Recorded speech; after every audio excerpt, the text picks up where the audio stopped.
On May 12, 2017, a cyber attack began that would rapidly spread across the globe.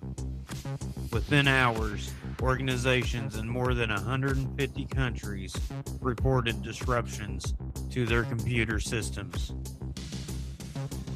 Hospitals, transportation networks, telecommunication providers, and manufacturers were all affected. In the United Kingdom, the National Health Service was among the hardest hit. Doctors and nurses lost access to patient records. Appointments were canceled. Ambulances were diverted to facilities still able to operate. What initially appeared to be isolated technical failures quickly revealed itself as something far more serious. A coordinated and highly automated cyber attack.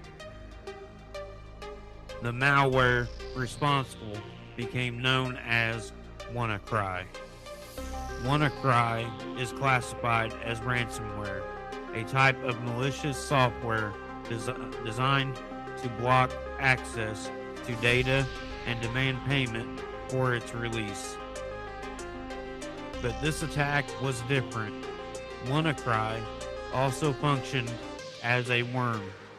Once inside a system, it could spread automatically to other vulnerable machines without any user interaction. This capability allowed it to move at extraordinary speed. At the center of its propagation was an exploit known as EternalBlue.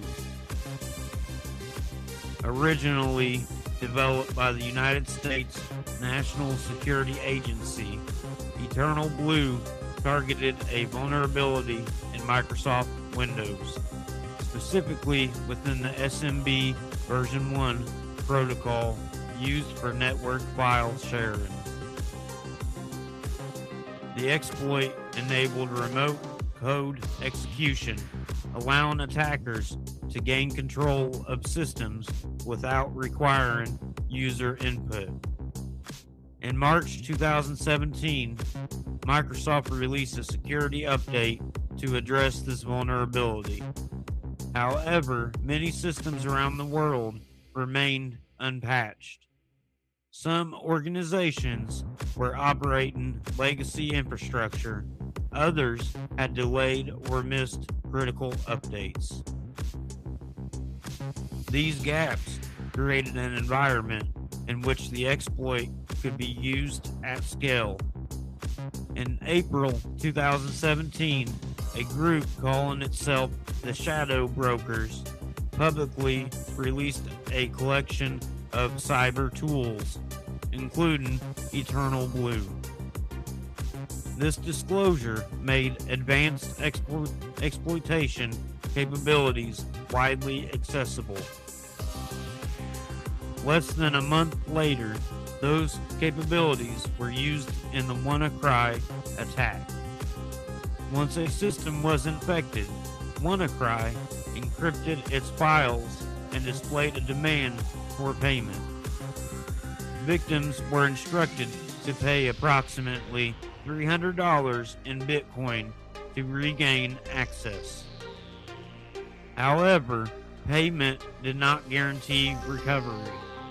At the same time, the malware continued to scan for additional vulnerable systems, extending its reach across networks and geographic boundaries. The result was a rapidly escalating global incident. Security researchers and incident response teams worked to analyze the malware and contain its spread. Time was a critical factor. As infections increased, so did the potential for widespread disruption. During this analysis, a significant detail was discovered within the malware's code. Before executing its payload, WannaCry attempted to connect to a specific domain name.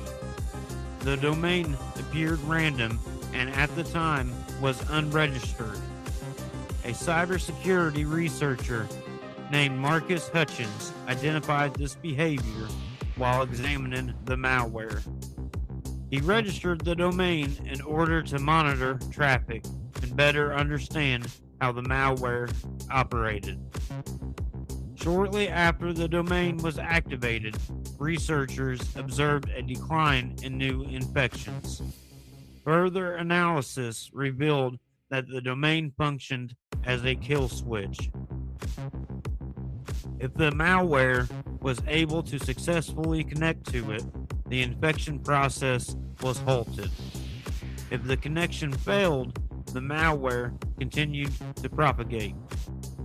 While the exact intent behind this mechanism is still debated, it is widely believed to have been designed as a way to detect analysis environments.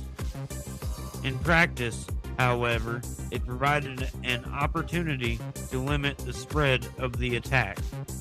By registering the domain, Hutchins unintentionally activated this mechanism. This action significantly slowed the initial wave of infections.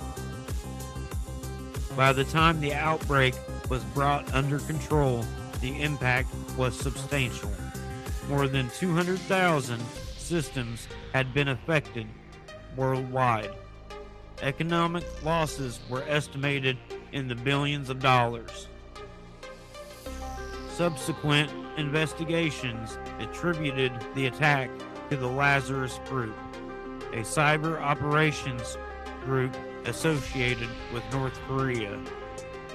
The WannaCry incident exposed systemic vulnerabilities in global cybersecurity practices.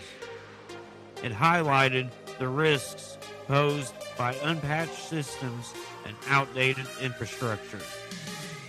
It also demonstrated how quickly a cyber attack could propagate across interconnected networks. The attack served as a turning point for many organizations, prompting increased focus on patch management, system updates, and incident response preparedness. It also raised broader questions about the security of government-developed cyber tools and the consequences of their potential exposure. Today, WannaCry remains one of the most significant ransomware incidents in history, not only because of the scale of its impact, but because of what it revealed: that a single vulnerability left unaddressed can be exploited on a global scale, and that in an interconnected world, the effects of a cyber attack are rarely contained to one system, one organization, or even one country. The events of May 2017 demonstrated both the fragility of modern digital infrastructure and the critical importance of vigilance in securing it. Thank you for listening. You're awesome.